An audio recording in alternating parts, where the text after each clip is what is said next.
I'm leaving in a little while to complete a Dlivrd delivery. Then this offer came up.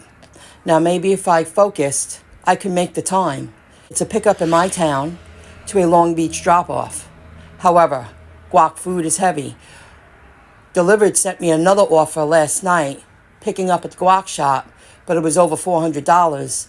And the building I was going to deliver to, it would have been too hard. I need a different kind of cart if I'm going to stroll up. I have to complete it in one trip. What I don't like about this, they don't tell you the subtotal. You gotta tell people the subtotal. This is what I don't like about Para. They tell you $33. That's a little bit out of the way, Long Beach. Not many people want to go there because it is out of the way. But you're not telling people how much food they're delivering. And that's a problem. Okay, I'm going to cave in. I'm at Lowe's. And on my last delivery, this really nice gentleman that was delivering trays of food had this flat, compact cart. Pretty short, but just flat, and the handle just went down. So he told me he got it from Lowe's. So now, since I just completed a drop-off just down the block from Lowe's, I'm going to run in. He said it was $80, and he uses it for everything. So I'm going to see if they have it here. Okay, I got it. It's a Milwaukee. It's really sturdy. And I put the bag on there that I could pile them up most of the time. This really is compact. There you go. It was $80, and it's a legitimate business expense. It was time to level up because I could take more jobs. However, I'll still be using this because there are some orders that I could place bags in the bottom of the cart. Utensils, plates, napkins, sauces, usually waters, iced teas, and then I place it on top. I have a couple of these boxes and I have cardboard pieces. It really does work. This cart works. It depends on your order. So now I have an option, and what's so great about this actually fits in the back of my trunk. Because this is kind of like a hatchback. This is a very compact car, where this cart does not fit back here. So I have the best of both worlds. Now I'll be more open to accepting larger orders if I know where I'm delivering to. Use it like this too. The handle, it just went compact so quickly, very easily, just for squeezing the handle.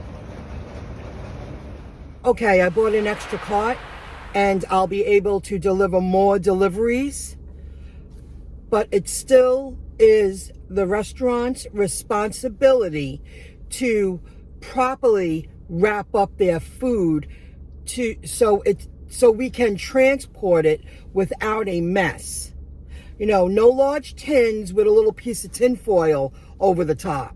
That's not flying. I won't take those orders anymore. I know a couple of restaurants that I just won't pick up at because they don't wrap their food up properly. So be careful with that. That's deceiving.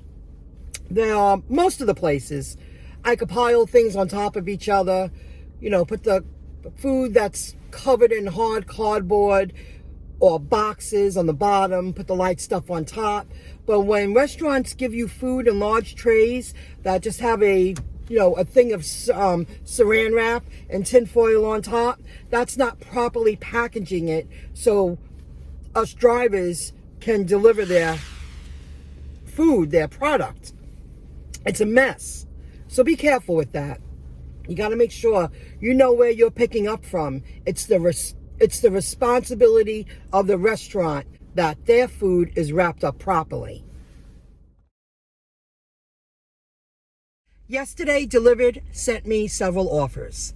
I felt the pay was too low, even with my new cart. And one of them was way far Rockaway, and it was like a, $25 payout. It's too far. They called me up today, and said, we're sending you an offer. Can you take it? And I said, well, send it to me. I'll take a look. And it was the same offer, because nobody's going to do that unless they live right there.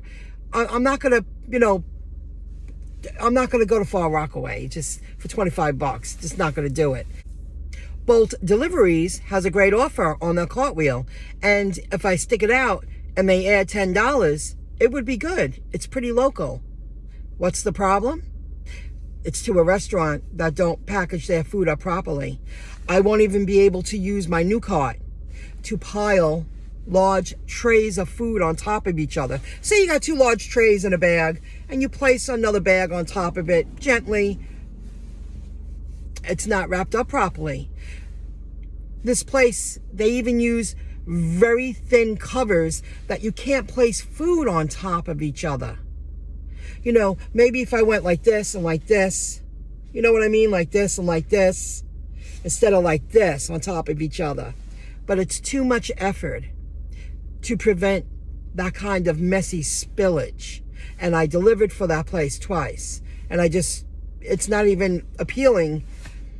They give a $10 bonus, it'd be a $40 payout. However, if I have to work that hard to prevent a mess, and it's still going to be a mess, even if I use my new cart, not worth it.